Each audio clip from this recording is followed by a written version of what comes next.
सियासी मैदान की हर बड़ी खबर से आगाह रहने के लिए हमारे चैनल आजाद सियासत को सब्सक्राइब करें और बेल आइकन को प्रेस करें। पीपल्स पार्टी और नून लीग की जो नाराजगी है और वो जो खबरें हैं कि अब पीपल्स पार्टी की क़यादत नवाज शरीफ से मिलेगी और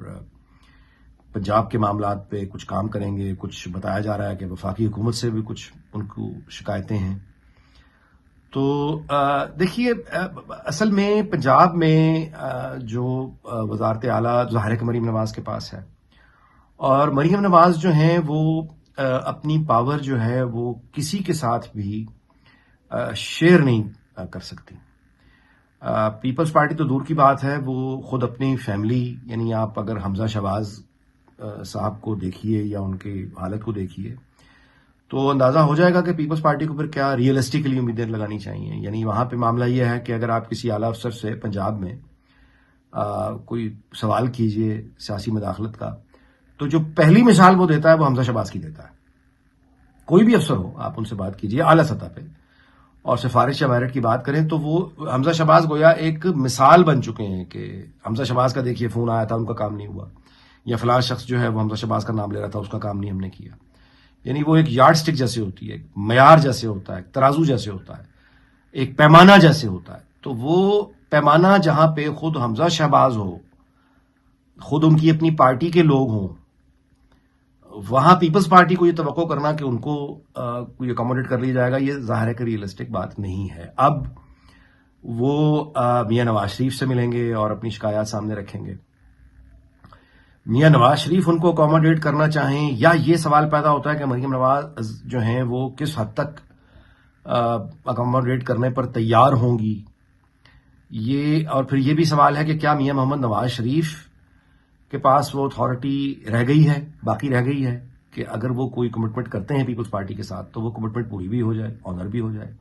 ये बहुत बड़े सवाल हैं। पीपल्स पार्टी का नून लीग से मिलना ये तो एक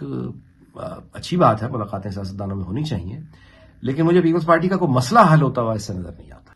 अली अमीन गंडापुर को देखिए, एक तो ये कि उनको जो पार्टी के हुदे से हटाया गया है उसकी एक वजह तो सबके सामने है और वो ये है कि बहुत मुद्दत से पीटीआई के वो लोग जो अमेरिका में बेस्ड हैं, यूरोप में बेस्ड हैं, ओवरसीज पाकिस्तानीज, उनको बहुत सी शिकायत रहीं अली अमीन गंडापुर से। फिर पीटीआई की जो मकामी क़यादत है पाकिस्तान के अंदर, उनको भी कुछ शकूक व शुबहात पैदा होने शुरू हुए। जो सोशल मीडिया टीम है पीटीआई की, वो तो एक मुद्दत से, महीनों से अली अमीन गंडापुर को एक तरह से एजेंट समझती है मुक़्तदरा का,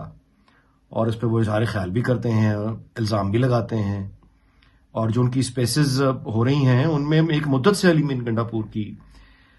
जो उसके बारे में जो गुफ्तगू हो रही है वो जाहिर है कि किसी भी अंदाज से उनके लिए अच्छी नहीं थी। तो एक वजह तो ये है। दूसरी वजह यह है कि बुशरा बीबी के साथ जाहिर है कोई इख्तलाफात के जो खबरें आईं, ख़ास तौर पे 26 नवंबर को, उसके बाद अली अमीन गंडापुर बहुत ही कंट्रोवर्शियल हो गए।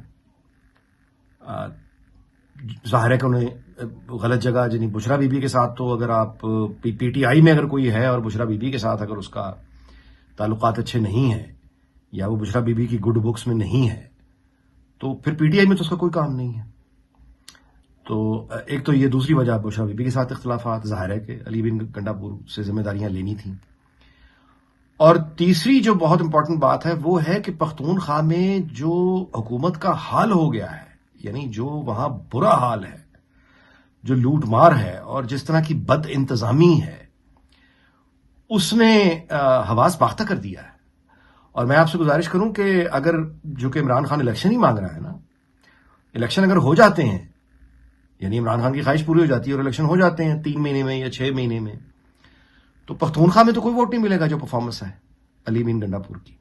तो ये तीनों फैक्टर्स, यानी ओवरसीज पाकिस्तानीज का दबाव, उसके बाद फिर पाकिस्तान के अंदर पीटीआई मकामी क़यादत का दबाव, Bushra Bibi on top of it, and आखिरी चीज ये कि पख्तूनख्वा के इंतजामी हालात, ये सब वो मामलात हैं कि उनसे सियासी और पार्टी की जो जिम्मेदारियां हैं वापस ले ली गई हैं। जुनेद अकबर का आ जाना और पार्टी की अब मतलब मामलात को देखना, ये इस लिहाज से तो बहुत अच्छी बात है कि वो एक मॉडेस्ट बैकग्राउंड के आदमी है, स्ट्रगलिंग है, اور وہ جانتے ہیں کہ عام آدمی جو ہے وہ کن مشکلات سے گزرتا ہے، انہیں فرسٹ ہینڈ ایکسپیرینس ہے. اور اس طرح کے جو لوگ ہوتے ہیں جو بیریئرز اپنے توڑ کے اوپر نکلتے ہیں، وہ یعنی ان سے امید لگائی جا سکتی ہے کہ وہ مسائل کا حل تو بعد میں کریں گے، پہلے انہیں معلوم تو ہو کہ مسائل ہیں کیا گزرتی ہے جب محدود آمدنی میں گزارا کرنا پڑتا ہے، کس طرح اپنی خواہشات کو مارنا پڑتا ہے، کس طرح سے اولاد کی خواہشات کو مارنا پڑتا ہے. تو مڈل کلاس کا آدمی یا لوور مڈل کلاس کا آدمی ان ڈے ٹو ڈے افیئرز اور مشکلات سے آگاہ ہوتا ہے. تو یہ خوش آئند بات ہے. دوسری بات کہ پی ٹی آئی پختونخوا میں جو آپ گروپنگ ہر جماعت میں ہوتی ہے، عاطف خان جو ہیں وہاں، وہ ایک